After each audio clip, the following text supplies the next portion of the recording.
je voulais poser 3 questions en fait à chaque intervenant. La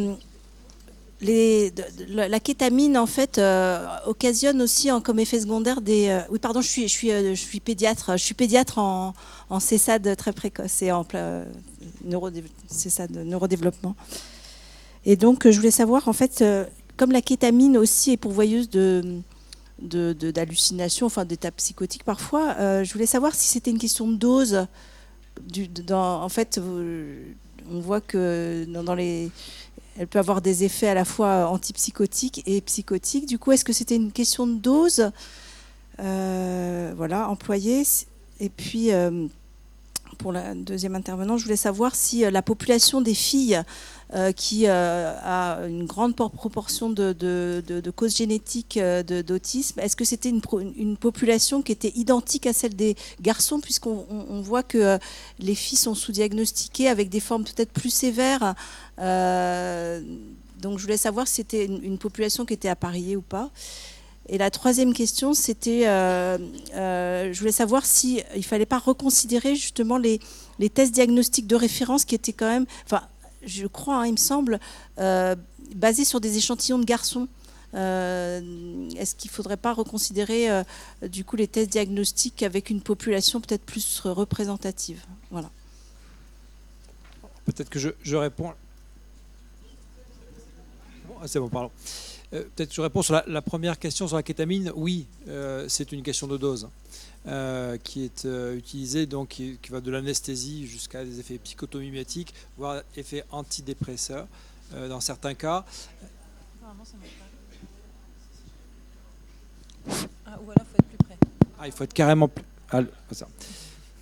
Donc c'est bien une question de dose pour la kétamine, avec quand même depuis quelques années maintenant l'émergence du fait que des métabolites de la kétamine qui sont présents dans le corps après exposition à la kétamine peuvent aussi avoir des effets qui pourraient être un peu différents entre des effets psychotomimetiques, des effets antidépresseurs, anesthésiques, c'est encore un autre cas.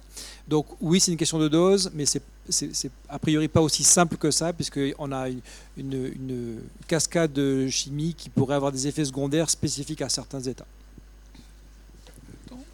Donc pour la deuxième question sur les formes monogéniques, un petit peu de TND chez les filles et chez les garçons. Alors pour l'instant, ce qu'on voit, on n'a pas complètement la réponse. J'ai essayé de vous présenter un des exemples d'un des gènes sur lequel on travaille, où pour le coup, on ne voit pas de différence entre les filles et les garçons dans la sévérité des symptômes et dans les signes associés. Après, peut-être qu'on ne regarde pas exactement la bonne chose non plus, mais pour l'instant, on n'en voit pas. Il y a quelques gènes pour lesquels il y a l'air d'avoir éventuellement des différences filles-garçons, où ce serait plutôt les garçons qui seraient plus sévèrement atteints, mais c'est vraiment des gènes à la marge. Et pour l'instant, on n'a pas la puissance statistique énorme pour pouvoir conclure, parce qu'on a des petites, c'est des maladies rares hein, chaque fois, donc on a un petit nombre d'individus atteints. Donc je ne peux pas complètement exclure qu'il n'y ait pas de différence dans ces formes monogéniques, mais pour la plupart, en tout cas, on ne voit pas de différence fondamentale de sévérité entre filles et garçons. Donc du coup, voilà, qui ne va pas forcément dans le sens où justement les filles pourraient échapper plus à ce genre de diagnostic, en tout cas pour ces formes-là, clairement génétiques monogéniques. Clearly. Donc, concernant la troisième question sur le fait que est-ce qu'on a besoin de changer en fait les seuils diagnostiques par rapport au diagnostic d'autisme, en fait, je pense que ça dépend de la mesure dont on parle. Si on parle de la mesure qui a été utilisée pour le diagnostic, mais pas nécessairement créée pour le besoin diagnostique, la DIR ou la DOS, ils sont super utiles pour prendre l'information. Et puis, en fait, si on regarde les échantillons de validation, il y a plus de biais vers les garçons, mais il y a aussi un biais vers plus de situations avec un background ethnique ou démographique. En fait, ces outils ont été créés pour augmenter en fait la fiabilité pour usage de recherche. Ils n'ont pas été créés pour si j'ose dire ça, par rapport au Dr Lord, ils n'ont pas été utilisés pour diagnostiquer cliniquement une personne. On ne diagnostique pas une personne par rapport au seuil de diagnostic sur cette échelle, ADOS, etc. Il peut y avoir plusieurs raisons. Mais en fait, sur des personnes où on a une bonne formulation et suffisamment d'informations pour dire, OK, cette personne, elle coche les critères. Donc voilà, par rapport à ces deux instruments, et ça peut être aussi applicable à d'autres instruments. En fait, si c'est basé sur la population, c'est des traits mesurés par rapport à la population générale, et ben en fait, on a une norme, donc le T-score, qui a été corrigé par rapport aux différences vis-à-vis des populations. Mais encore une fois, on peut donc argumenter de est-ce que cette population est représentative ou non. Mais ça, c'est par rapport à une population générale. Mais en fait, c'est le score T-score est corrigé par rapport à ça. Mais ce qui n'a pas encore été fait par rapport à d'autres échelles de traits, enfin dimensionnelles de traits, c'est quelque chose qu'il faut peut-être faire. Mais pour le diagnostic, eh bien en fait, c'est la synthèse par l'expert et le clinicien.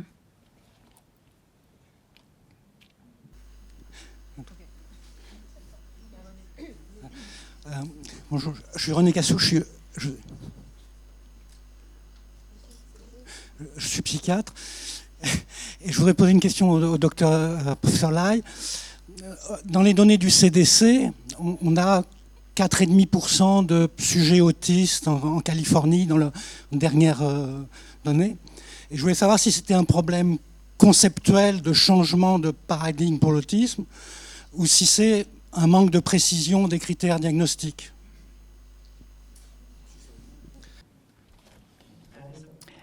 C'est une question géniale. C'est difficile d'argumenter, enfin de disputer parce que on n'a pas vraiment la vérité fondamentale, mais en fait le taux de prévalence c'est une donnée observationnelle et ça reflète aussi ce qui se passe en clinique. Mais je pense que ce qui se passe dans plein de régions dans le monde, en termes de taux augmentés, c'est que au moins, à tout le moins, ça reflète donc une meilleure condition pour certains, mais aussi c'est le reflet. Donc si on utilise le terme de surdiagnostic, c'est que on met ensemble des choses dans la catégorie, on généralise trop les critères, ça c'est une possibilité. Je ne pense pas qu'on ait des données solides pour dire que c'est soit, mais je soupçonne que en fait, en tant que clinicien, que c'est les deux choses. Et c'est pour ça que je pense que quand on parle de phénotype nuancé, il nous reste à maintenir quand même un niveau interne de cohérence par rapport à ce qu'on dit quand on dit, voilà, c'est de l'autisme. Mais je voudrais parler de l'idée que la prototypicalité de l'autisme, parce que je pense que c'est un concept utile pour revenir à la possibilité de prototypicalité. Mais en fait, il faut quand même avoir un certain degré de cohérence, la dimension de, voilà, à quel point c'est prototypique. Et je pense que c'est une question qui est en cours d'évolution. On absorbe les chiffres et puis on tente de les interpréter, mais en tant que clinicien, on pense aux besoins cliniques. On pense à est-ce que l'expérience de la personne a été vraiment bien saisie? Est-ce que ça aide? En fait, ce qui est le plus utile, c'est de savoir si le diagnostic est aidant. Et en tant que chercheur, il nous faut aussi être clair sur qu'est-ce qu'on recherche et en fait, les constats doivent être utilisés par rapport à ce qu'on trouve dans cette recherche particulière. Bonjour, je suis Dominique Donnet-Camel, je suis parent au sein de l'ARAPI. J'ai une question vraiment toute bête à vous poser, Monsieur Groc, c'est que vous nous avez bien dit que dans les cas de psychose que vous étudiez, vous avez identifié que le récepteur NMDA est bloqué par un auto-anticorps, d'accord, mais que vous ne réussissiez pas pour le moment à l'identifier. Et par ailleurs, vous nous avez dit qu'en traitant un ou plusieurs personnes avec des traitements immunosuppresseurs, vous avez eu des résultats étonnants.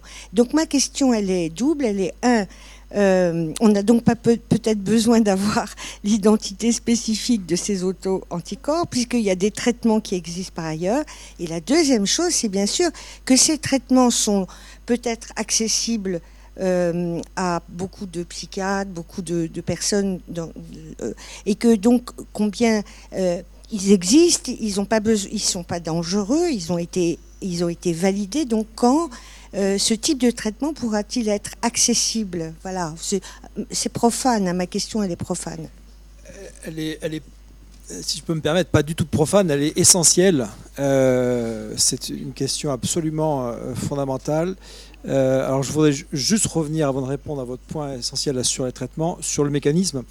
L'anticorps, il bloque pas le récepteur en tant que tel, il le déplace. Il rend une organisation très claire qui est « je dois être dans la synapse pour participer à la communication et de temps en temps je sors et je me recycle ». Il rend ça complètement chaotique. Le récepteur, il est là, il est mal positionné. Et donc, lorsque l'on enlève l'anticorps, le système, et ça, on l'a appris de ces pathologies-là, le système se restaure. C'était pas évident, hein. On peut imaginer qu'au bout d'un certain temps, si vous désorganisez un système, les neurones peuvent se rétracter, vous pouvez avoir de la mort cellulaire, vous pouvez avoir des dommages, comme certaines pathologies dégénératives, qui fait qu'on ne récupère pas. La bonne nouvelle, c'est que pour ces patients, on récupère le système. Dès qu'on enlève les anticorps, les récepteurs, ils reviennent au bon endroit et ils se remettent à positionner, ce qui est la bonne nouvelle. Après, votre point, il est essentiel. En effet, mais je pense que mon opinion très personnelle, c'est qu'il faut y aller vraiment étape par étape et être extrêmement humble et prudent. Parce que l'auto-immunité, ce que je disais dans les troubles psychotiques, ça fait très longtemps que c'est dans l'air, avec beaucoup de choses qui ont été dites sur de l'auto-immunité générale, globale, qui vraisemblablement n'a pas un lien très direct avec les troubles chez ces patients. Par contre, on retrouve chez des patients qui ont des auto-anticorps spécifiques contre les neurones. Et cela, oui. Mais c'est une sous-population. On est en train de parler de 10-15%. On n'est pas en train de parler de toute la population de ces patients-là. Et évidemment, dans d'autres pathologies, et vous savez ça aussi bien que moi, dans le spectre de troubles autistiques, la présence d'auto-anticorps, c'est quelque chose qui est ancien, hein, avec un problème de définition, de cible, de quantité, et exactement les mêmes problématiques que j'ai mentionnées ce matin. Et donc, moi, mon opinion, c'est qu'il faut être évidemment extrêmement prudent. Vous pourriez dire, en effet, on se fiche de savoir quelle est la cible. Et vous avez raison, parce qu'on travaille sur un projet exactement sur cette question-là, qui est de dire, mais pas simplement je me fiche de la cible, c'est est-ce qu'il y a un anticorps dans le liquide céphalo-rachidien ou dans le sang chez un patient qui a une cible neuronale. Cible neuronale, pas un auto-anticorps. J'ai des auto-anticorps, on a tous des auto-anticorps. Au cours de la vie, on en a de plus en plus. Si on se mesure, on a tous des auto-anticorps. Hein. Mais là, on parle bien d'auto-anticorps contre une cible neuronale, des neurones vivants. Quelque chose.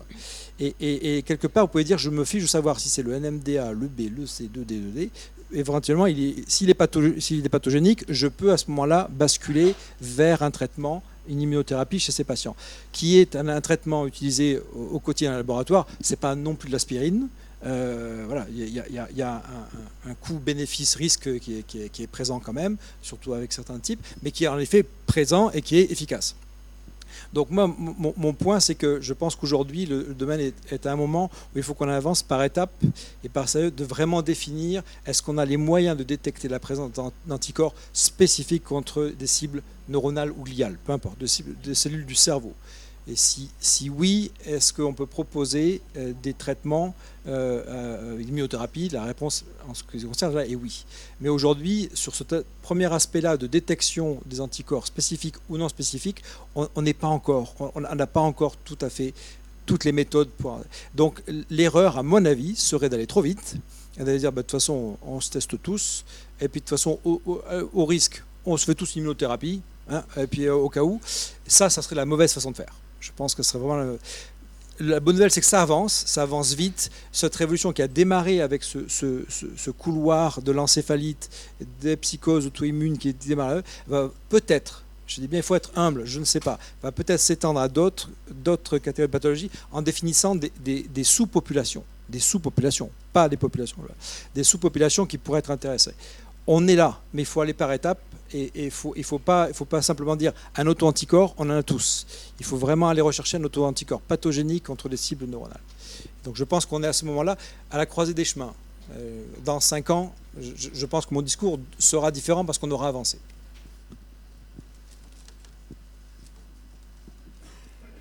Je peux y aller ? Alors, une question pour le docteur Lay. Je veux juste compléter. Il y a actuellement un essai thérapeutique, Dominique, qui est en cours de mise en place en France sur nos populations d'enfants avec un trouble du neurodéveloppement, mais sur une sous-population de TND avec des critères cliniques très spécifiques. Et donc, on va probablement, effectivement, dans 2 ou 3 ans aussi pouvoir avoir des meilleures réponses sur ce type de cible. Une question pour le docteur Lay. J'ai vu que la plupart des études qui portent sur les comparaisons entre garçons et filles portent sur le comportement. Et on évoque quelquefois l'hypothèse d'une socialisation différente, mais je me demandais si c'était documenté. J'ai fait moi-même autrefois, ça fait très longtemps, une thèse sur les communications non verbales chez les très jeunes enfants.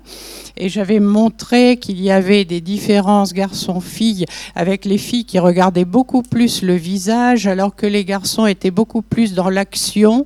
Mais ce qui était intéressant, c'est que j'avais pris aussi les interactions avec les parents, et que notamment on avait un effet très fort dans les interactions entre les pères et les filles, les pères étant très focalisés sur le visage des filles, ayant limite une attitude encourageant les petits comportements, les petites mimiques des filles.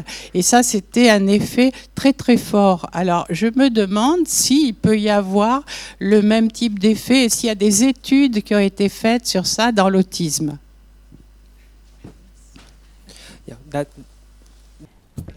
Oui, vraiment, c'est une question extraordinaire parce que de ce que je sais, je ne pense pas que l'étude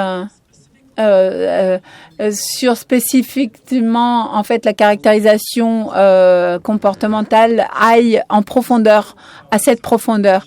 On a parlé de l'impact de la socialisation comme une possibilité, mais je ne pense pas qu'il y ait suffisamment de recherche dirigée à ça, même si en fait cette même lignée de recherche sur la phénotypage a lieu dans d'autres domaines.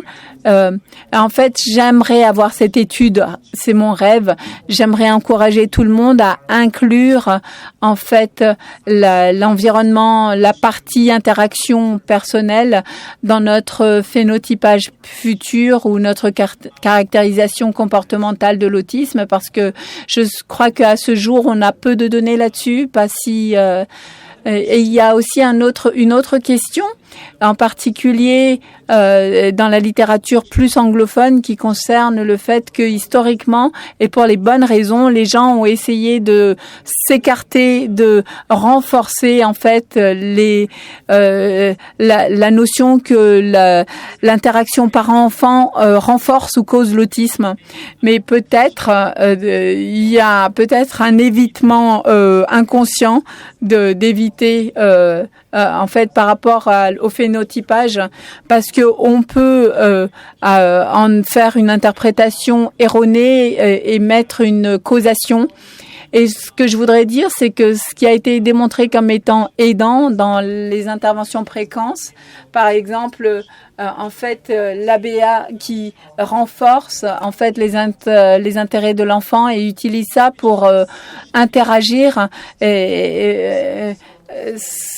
Je pense qu'il y a un manque de recherche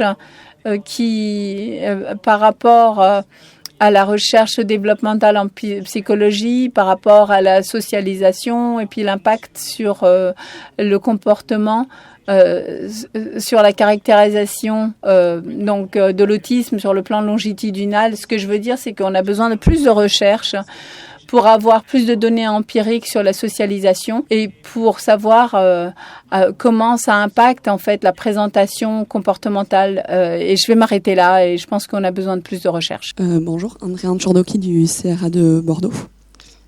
Je voulais juste vous demander, enfin le camouflage, comme vous dites, n'est pas spécifique du trouble du spectre de l'autisme, il rentre plutôt dans l'impression management. Est-ce que ça a déjà été étudié, les différences dans l'âge d'apparition et le développement de ces comportements dans l'enfance ou adolescence chez les personnes avec trouble du spectre de l'autisme et neurotypiques?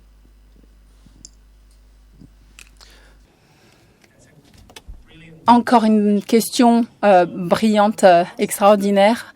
Il y a certaines études qui cherchent à regarder en fait l'âge et puis l'auto-reporting de camouflage. Je pense pas qu'il y ait une forte corrélation que l'on a trouvée dans ces études, mais en fait c'est en lien avec comment en fait on établit l'échantillon au départ. Je ne peux pas dire qu'on a vraiment des études qui nous disent et sur lesquelles on peut se fier sur ce diagnostic de l'autisme, parce qu'on ne sait pas comment mesurer correctement et de façon fiable chez les jeunes enfants.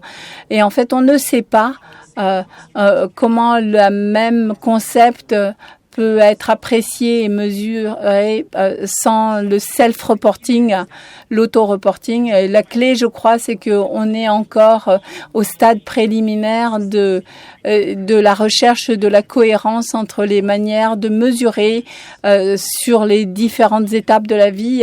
Et on peut extrapoler par rapport aux adultes, les adolescents. Et en fait, il semble que ça fonctionne. Et au Royaume-Uni, aux États-Unis, Taïwan. Mais il nous faut de plus d'études.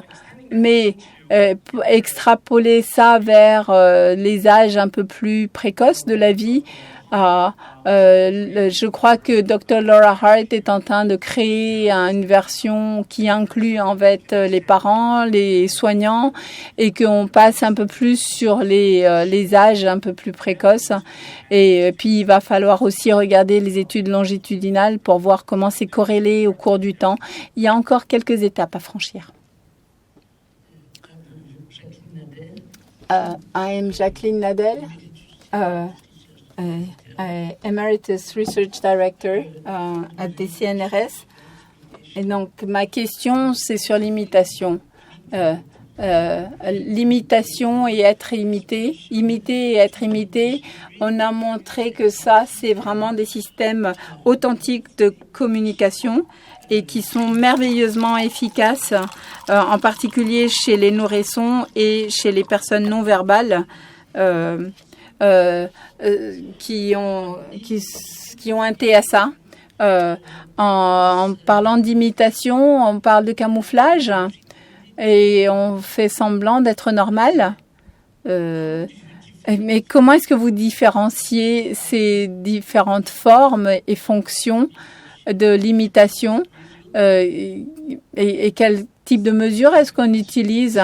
En fait, je n'ai pas bien compris la question au départ.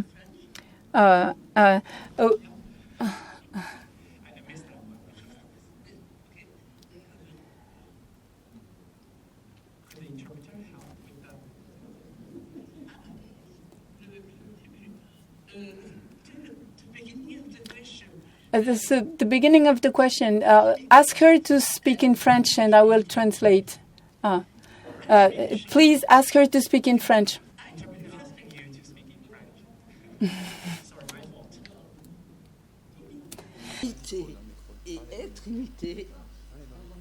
Imiter et être imité a été démontré comme un système très efficace de communication non verbale chez les jeunes bébés préverbaux et chez les personnes avec autisme non verbal.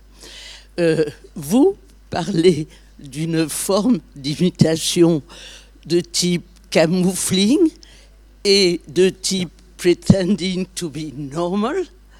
Et je voudrais savoir comment vous différenciez ces deux fonctions de l'imitation qui sont si importantes à différencier, puisqu'il y en a une qui est communicative et l'autre qui est juste du faire semblant.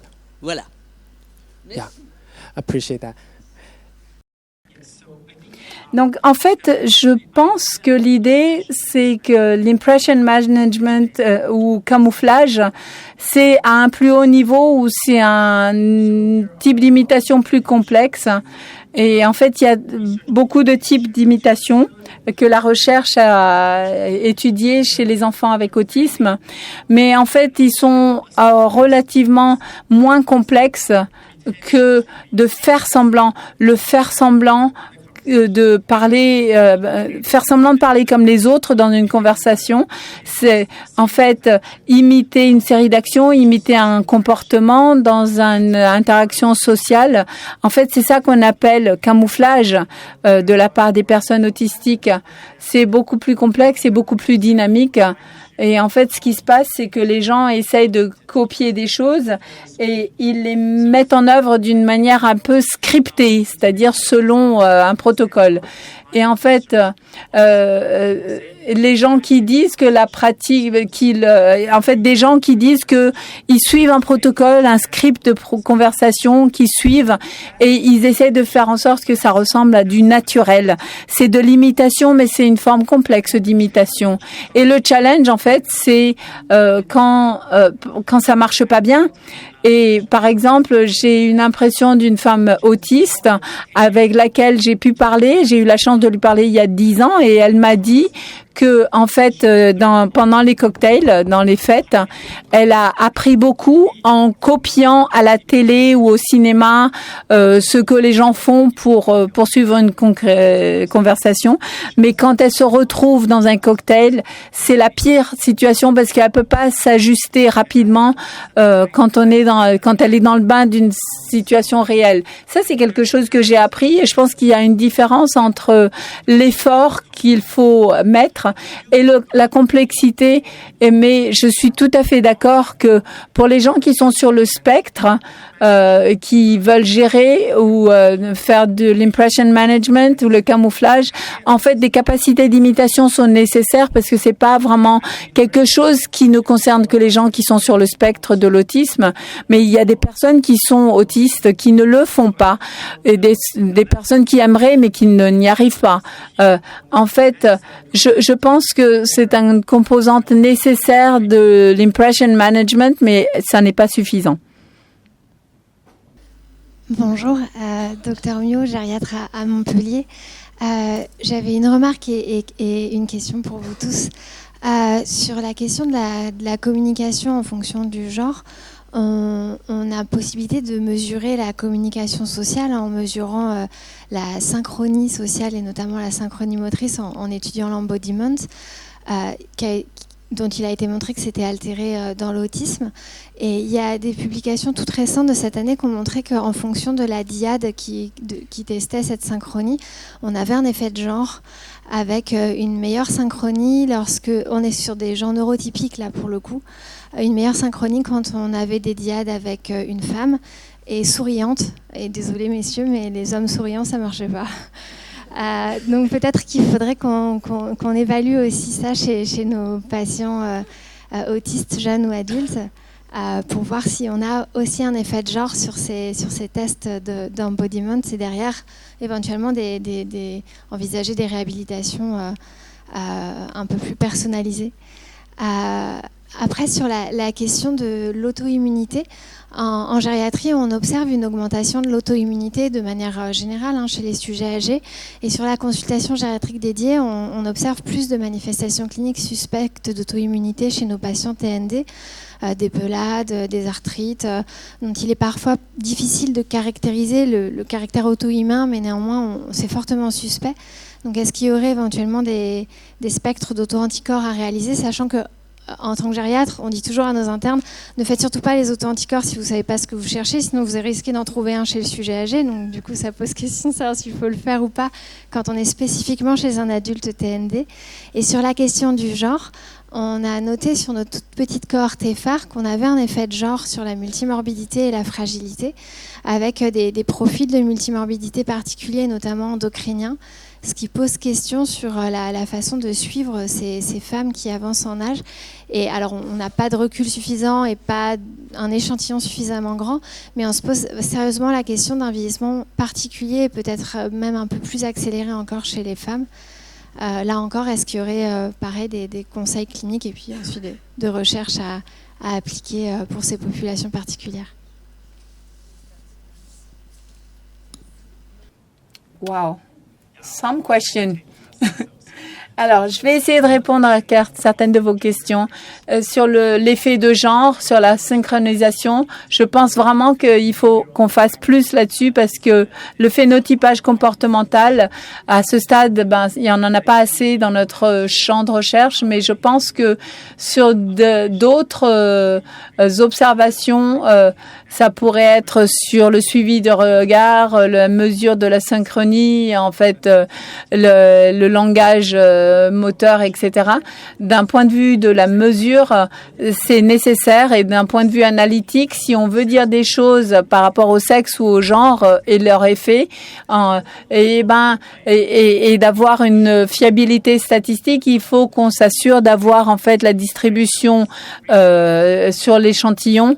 Et il faut vraiment s'assurer que le design de l'étude permet d'avoir en fait cette confiance par rapport à l'effet du sexe, l'effet du genre, et ça nécessite des tailles d'échantillons à la fois égaux et importants, et je suis d'accord avec cette direction-là.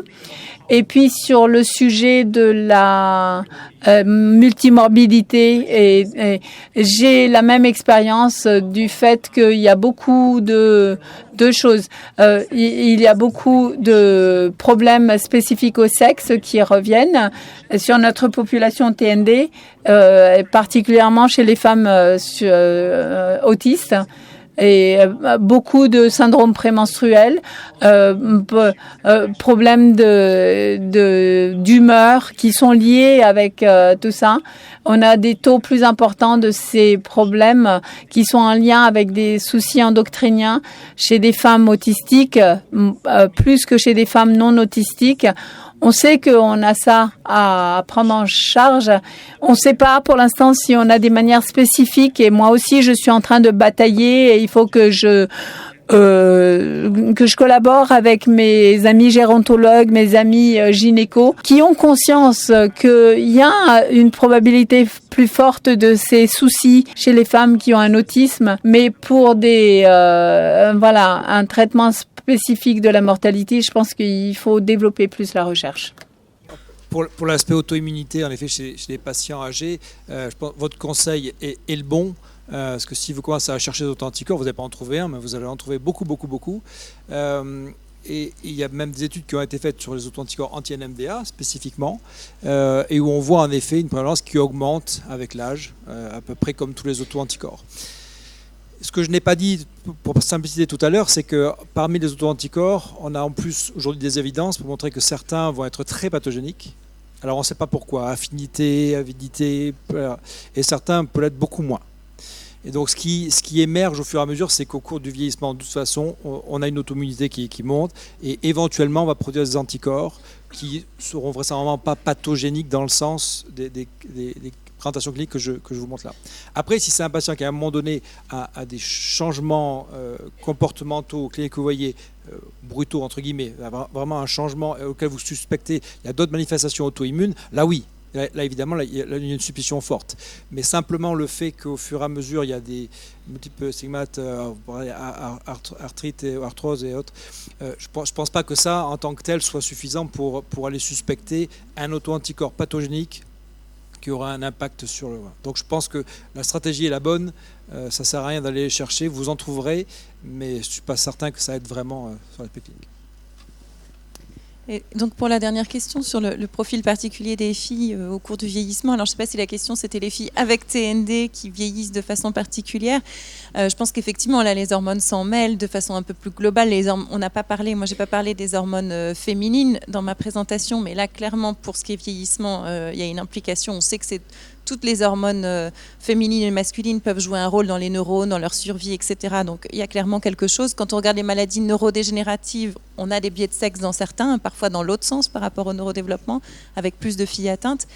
C'est vrai que donc il y a sûrement quelque chose hormonal là. Nous, on a focalisé que sur la testostérone, puisque le problème c'est que lors du neurodéveloppement, les récepteurs, donc les récepteurs aux oestrogènes et à la progestérone sont très faiblement exprimés en fait dans le cerveau en développement, alors que le récepteur aux androgènes est très fortement exprimé.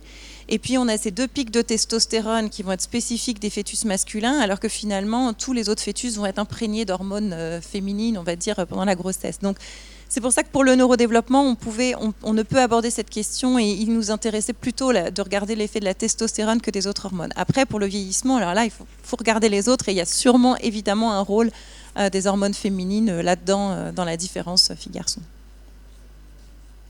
Oui, bonjour. Je m'appelle Shanmugam, je suis médecin à l'IRSAM à La Réunion. Donc, je voulais surtout faire parler M. Laurent Groc, parce qu'en fait, lors de son intervention, hier déjà, on parlait beaucoup de l'aspect génétique, du fond génétique de ces pathologies. Et aujourd'hui, il a beaucoup insisté sur la partie maladie auto-immune. Et c'était extrêmement enrichissant. Mais bon, vraiment, j'ai découvert beaucoup de choses. Mais c'est surtout que j'ai envie de savoir le lien entre l'aspect génétique, l'aspect maladie auto-immune et toute la complexité moléculaire au niveau des synapses. Parce qu'en tant que clinicien, quand on se retrouve avec des maladies infectieuses, toxoplasmose ou autres, zona ou herpès, et on ne voit pas tout ce côté en amont. Et donc, j'aurais bien aimé que vous m'expliquiez rapidement. Merci. Merci beaucoup. Expliquer très rapidement le lien entre la génétique, l'auto-immunité et le lien. Je ne pense absolument pas avoir la réponse et je suis quasi persuadé, pour en tout cas ce qui nous concerne aujourd'hui sur l'auto-immunité décrite avec des anticorps contre des cibles neuronales. Aujourd'hui, il y a quelques études qui ont été faites pour essayer de rechercher chez ces patients quelques traits génétiques. Alors, je mentionnais le HLA qui à un moment donné a été quelque chose d'assez intéressant. Et puis là, les toutes dernières études, les dernières semaines, derniers mois, ont finalement assez peu d'intérêt. En tout cas, on n'a pas trouvé de signature particulière, peut-être dans une sous-population africaine, mais ça reste très très diffus. Donc aujourd'hui, pour vous dire ça, parce que le grand congrès, il y a 2 semaines de ça, la conclusion, c'est qu'au niveau facteurs génétiques qui pourraient être impliqués dans une susceptibilité pour déclencher ces auto-immunités, on n'a pas la moindre idée. Les quelques pistes sont retombées assez rapidement.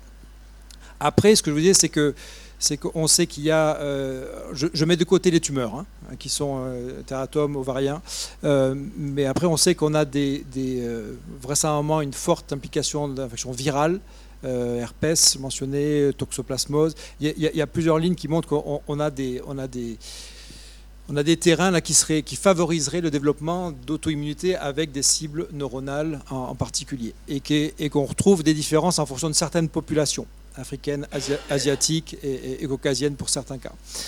Donc là, la question est plutôt autour de ça. Est-ce qu'il y a des vulnérabilités dans certaines populations à certains types à certaines infections virales qui, à un moment donné, pourraient déclencher une auto-immunité avec ce anticorps. Mais aujourd'hui, on en est vraiment, comme vous le comprenez à mes mots, on en est vraiment à des hypothèses. Il n'y a pas d'études convaincantes, fortes aujourd'hui. Il y a des études en cours, mais on est vraiment, vraiment ouvert. Et alors, vous comprenez la difficulté, c'est qu'en plus, je vais exagérer, mais pour faire le point, on découvre un nouvel anticorps toutes les semaines.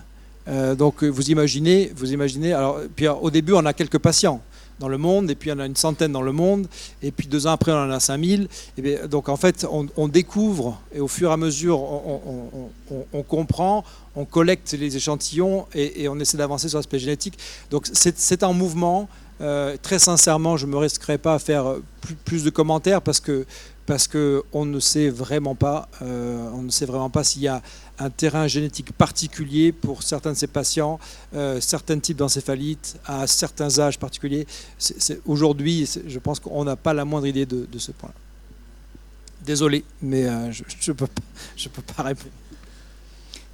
Bonjour, je m'appelle Guillaume Nicolet, donc je travaille au CHU de Montpellier, donc plus sur les facteurs hormonaux du développement de l'autisme pendant la grossesse. Mais là, mes 2 questions ont plutôt porté sur ces fameux anticorps antirécepteurs NMDA. Parce que, corrigez-moi si jamais je dis une bêtise, mais il me semble qu'il n'y a pas de lymphocytes dans le cerveau, donc ça signifie que ces anticorps sont produits en dehors du cerveau. Et donc, il est nécessaire qu'ils passent la barrière hémato-encéphalique pour atteindre leur cible. Donc, je me demandais s'il y avait des profils peut-être de personnes qui produisent ces auto-anticorps, mais qui ne développent pas de maladie, peut-être parce que la barrière hémato-encéphalique empêcherait ce passage-là. Donc ça, c'était ma première question. Et la deuxième question, sachant que le sexe féminin, c'est un facteur de risque de développement de maladies auto-immunes, est-ce que c'est justement ces maladies neuropsychiatriques développées par des auto-anticorps, est-ce qu'on les retrouve plus fréquemment, ces profils-là, chez les femmes que chez les hommes, parmi l'ensemble des personnes qui ont des maladies psychiatriques? Est-ce que ces maladies secondaires à l'auto-immunité sont peut-être plus fréquentes, ces profils-là, plus fréquents chez les femmes que chez les hommes? Voilà. Merci. Merci. Alors, sur le premier point, la question est absolument pertinente. Alors, il y a une infiltration et donc il y a une production d'auto-anticorps dans le liquide céphalorachidien, dans le parenchyme. Donc en fait, il y a une infiltration et il y a une production directement dans le système nerveux d'auto-anticorps. Mais il y en a aussi en périphérie. Mais votre question est absolument pertinente parce qu'on a parfois des cas avec des patients qui ont des taux d'auto-anticorps circulants hauts et assez faibles, voire peu détectables dans le liquide céphalorachidien.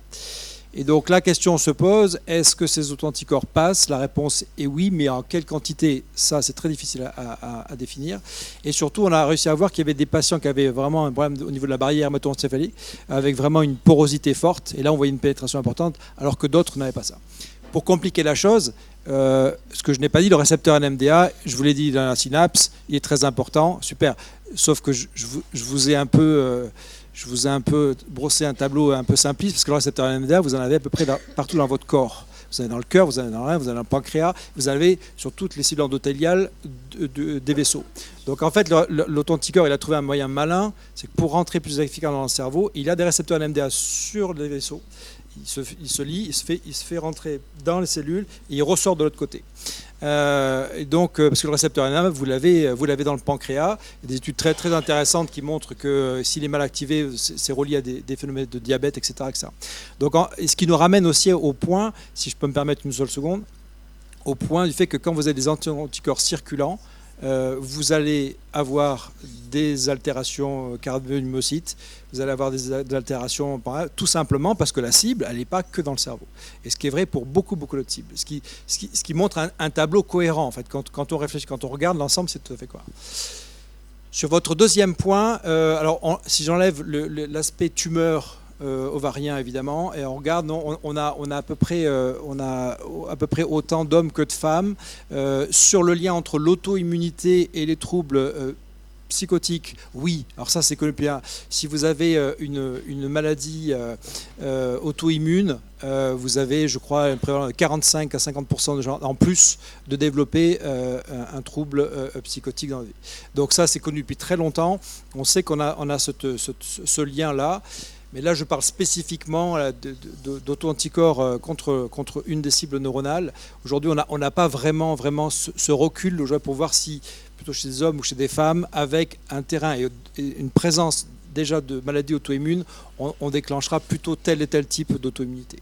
Mais pour l'instant, on retrouve les deux et un lien fort connu depuis longtemps. Oui, bonjour. Pierre Defresne, je suis neuropédiatre en Belgique et j'ai une question pour le professeur Lai. Donc la description des phénotypes, notamment féminins, mais qui sont en fait des phénotypes plutôt atténués, avec moins de caractéristiques autistiques, pose vraiment évidemment des questions sur le plan conceptuel, mais aussi sur le plan très très pratique pour les cliniciens. Hein. Donc sur le plan conceptuel, ça a à voir quand même avec une conception très dimensionnelle de l'autisme et avec un spectre de l'autisme qui est de plus en plus large. Et moi, je me demande dans quelle mesure on a raison de continuer d'inclure et de nommer finalement, de considérer de la même façon et ensemble des conditions qui sont très très différentes sur le plan clinique. Si finalement avoir des caractéristiques autistiques atténuées, légères, c'est la même chose qu'être autiste. Et si on doit continuer de penser les choses ensemble ou s'il faut créer des catégories différentes ou nommer les choses différemment. Et puis sur le plan très pratique, sur le plan clinique, c'est qu'est-ce qu'on fait, qu'est-ce qu'on dit à ces personnes, à ces familles qui consultent avec des tableaux très très atténués, parfois sous le seuil. Hein, c'est tout le problème des outils quantitatifs où on a des caractéristiques qui sont légères ou qui sont autour du seuil. Comment est-ce qu'on leur répond? C'est-à-dire comment est-ce qu'on peut à la fois répondre à leur questionnement qui est légitime avec des difficultés qu'elles rencontrent dans leur vie quotidienne, en même temps sans faire une espèce d'amalgame dans des présentations et des conditions qui sont très très différentes. Merci.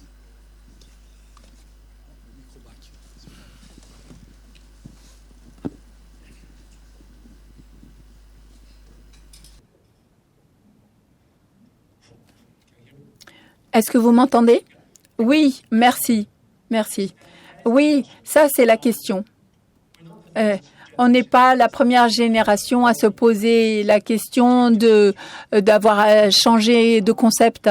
En fait, le concept a été élargi en termes de ce que implique l'autisme depuis 1986 jusqu'à DSM-3 jusqu'à aujourd'hui. Il n'y a pas eu de caractérisation parce qu'on a inclus en fait Asperger, même si le nom n'a pas été inclus dans le DSM-4, la conceptualisation s'est élargie au cours du temps. Et la question c'est où est-ce qu'on s'arrête ? Où est-ce qu'on ferme? Est-ce que c'est élargi d'une façon logique? Ce que je pense, c'est que plus on apprend de la part des gens qui reçoivent un diagnostic ou qui n'ont pas été diagnostiqués plus tôt, et en fait, le diagnostic a été basé sur, sur une logique, une bonne logique clinique, et que par rapport à ce qu'on estime comme étant de l'autisme de nos jours, et on apprend à partir de ça. Mais peut-être qu'on s'éloigne du prototype, comme ce que j'ai dit, par rapport à l'idéalisation de la conceptualisation. Peut-être qu'on s'écarte de la prototypation. Mais ça, c'est important de reconnaître à quel point on prend de la distance. Mais il reste une cohérence par rapport, le phénotype le plus nuancé et au phénotype le plus prototypique. Mais un diagnostic clinique, ça doit être donné pour pouvoir soutenir la personne et lui donner le soutien dont elle a besoin. Et en fait, ça donne de la compréhension, du soutien, des interventions et des possibilités d'aide. Et un diagnostic clinique, c'est fait pour cette raison-là. Et à partir de là, maintenant qu'on a dit ça, il y a une autre conversation sur est-ce que l'autisme est dimensionnel ou catégoriel? Ou est-ce que c'est un mix de catégoriel et dimensionnel?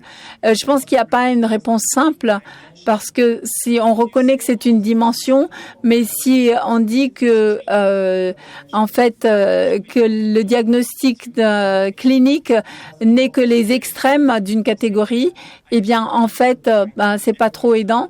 Moi, je suis pas d'accord avec la notion de on a tous un peu un autisme. C'est en fait de façon interne, il y a des incohérences en termes de conceptualisation, que ce soit par rapport à la notion dimensionnelle ou la dimension catégorielle. Le débat reste cliniquement. On voit des gens qui ont des caractéristiques autistiques qui ne rentrent pas dans les critères du DSM, qui n'atteignent pas le niveau d'altération ou de handicap clinique défini par ces critères. Mais est-ce que les traits autistiques et la reconnaissance des traits autistiques, est-ce que ça aide? Oui, ça aide parce que ça aide les personnes à se dire c'est comme ça que je suis, que je vis.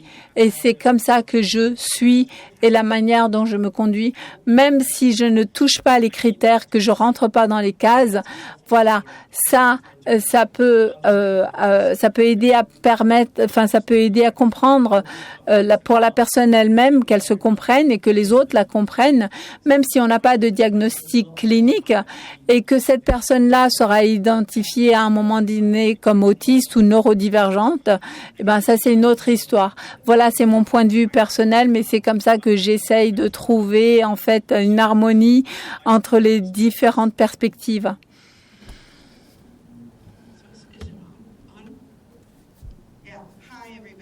Donc bonjour à tous, je suis Cathy Lord et je voulais dire très rapidement pour soutenir le Dr. Lay dans son commentaire que une des choses importantes sur l'ADOS, sur l'ADIA, c'est que en fait ce sont des mesures, ce sont des thermomètres qui prennent la température. Et quand on a un score, ça ne veut pas dire que c'est un diagnostic qui est posé. Ça veut dire que c'est un score.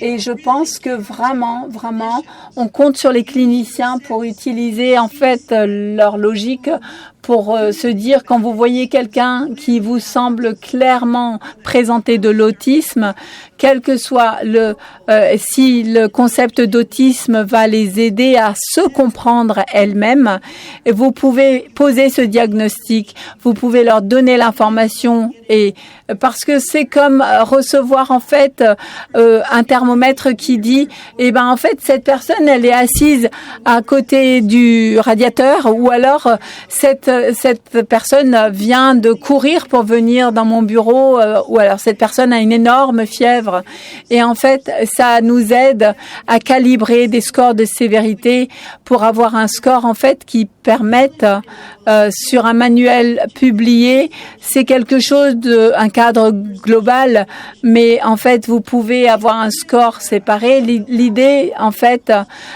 pour répondre à ce que la personne a posé, c'est que vous pouvez avoir un chiffre qui va permettre de dire je pense que vous n'avez pas un autisme, mais sur ces scores là vous êtes assez élevé et il faut qu'on s'occupe de ça parce qu'on veut vous aider. C'est pas toujours la réponse, mais je pense qu'il faut vraiment qu'on fasse attention parce que je pense que il y a des moments où chacun d'entre nous, tout et chacun, où on se sent un peu comme si on était autiste, et puis il y a des millions de moments où on se sent autrement. On peut pas dire moi je suis 1% déprimé, 1% psychotique, 1% autistique, et il faut avoir des catégories pour les médicaments, mais je pense aussi qu'il ne faut pas, dans notre clinique, si on n'est pas d'accord avec les scores ADI et ADOS, en tant que clinicien, il suffit de dire pourquoi. Et puis, à partir de là, on peut mettre le diagnostic que l'on veut. Et ça, c'est une source d'information. C'est pas une réponse simple. Et puis, j'espère qu'on va s'améliorer à mesure qu'on avance. Et puis, je vais m'arrêter là et puis vous laissez tous aller déjeuner, les gars. Merci. Je vous invite à aller continuer autour du repas. Merci à vous.